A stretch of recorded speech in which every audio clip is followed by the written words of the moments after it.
বাংলাদেশের উন্নয়নের সুযোগে এক শ্রেণীর সুযোগ সন্ধানী যে বেপরোয়া দুর্নীতিতে নিমজ্জিত হয়ে পড়েছে, মওলা তাদেরকে আপনি হেদায়েত দান করুন এবং এই অবস্থা থেকে বাংলাদেশকে আপনি পরিত্রাণ দান করুন।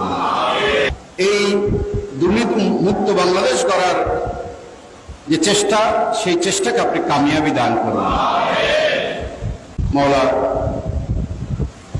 সাধারণ মানুষের কষ্টের অর্থ কিছু মানুষ যে অন্যায়ভাবে লুট করে নিয়ে অপচয় করছে, এই ধরনের অবস্থা থেকে বাংলাদেশকে আপনি হেফাজত করুন।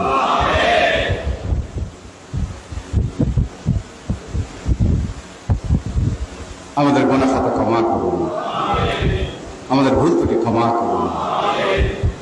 বাংলাদেশকে একটি সচ্ছল, শান্তিময়, সংঘাতহীন, মর্যাদাপূর্ণ একটি রাষ্ট্র হিসাবে এই বিশ্বের বুকে আপনি কবুল করেন। এই পথে যে বাধাগুলো রয়েছে, সেই বাধাগুলো আপনি দূরীভূত করে দিন।